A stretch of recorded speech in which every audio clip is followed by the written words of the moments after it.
Halo rekan-rekan, selamat datang kembali di channel ini, channelnya para tenaga honorer dan P3K. Rekan-rekan sekalian, video kali ini kita akan membahas terkait dengan proses audit dan peluang para tenaga honorer bodong atau honorer siluman bisa diangkat menjadi P3K. Informasi selengkapnya silakan disimak dan ditonton secara lengkap agar rekan-rekan sekalian terus mendapatkan informasi-informasi terbaru seputar tenaga honorer dan P3K.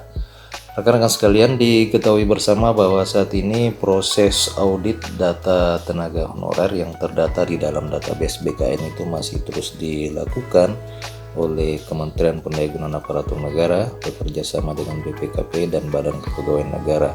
Proses audit ini dilakukan agar supaya para tenaga honorer yang terdata ini bisa terbebas dari para honorer bodong.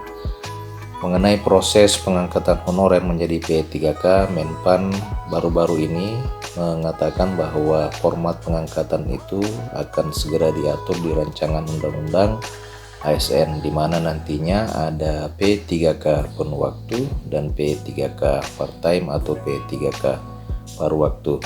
Itu yang dikatakan Menteri Pendayagunaan Aparatur Negara terkait dengan proses pengangkatan honorer menjadi P3K.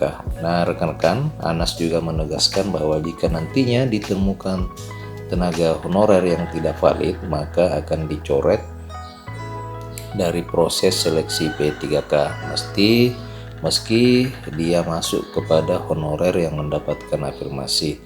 Jika masuk afirmasi, kategori afirmasi, tetapi data tenaga honorer yang bersangkutan bermasalah, maka akan di take down proses pengangkatannya menjadi P3K.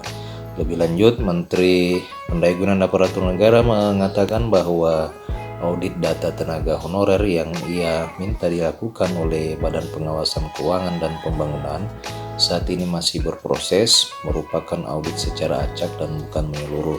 Meski sudah dilampiri SPTJM di dalam pemberkasan honorer tersebut, kata Anas, ternyata masih juga ditemukan data tenaga honorer yang tidak valid.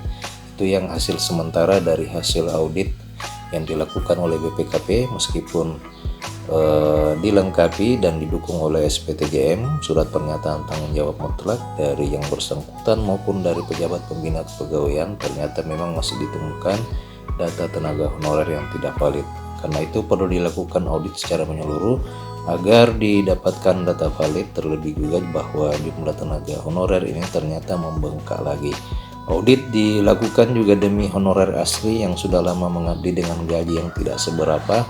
Jangan sampai malah honorer bodong yang diangkat menjadi ASN P3K padahal dia tidak pernah mengabdi. Tentu ini tidak memenuhi rasa keadilan dan merugikan para rekan-rekan honorer yang memang sudah terbukti mengabdi setelah sekian tahun. Nah rekan-rekan sekalian, saya kira itu demikian pernyataan dari Menpan RB terkait dengan proses pengangkatan honorer menjadi P3K dan peluang para tenaga honorer siluman dan bodong ini di seleksi P3K dan pengangkatan ASN P3K pada tahun ini. Demikian berita kali ini, terima kasih telah menyaksikan, sampai jumpa di video berikutnya.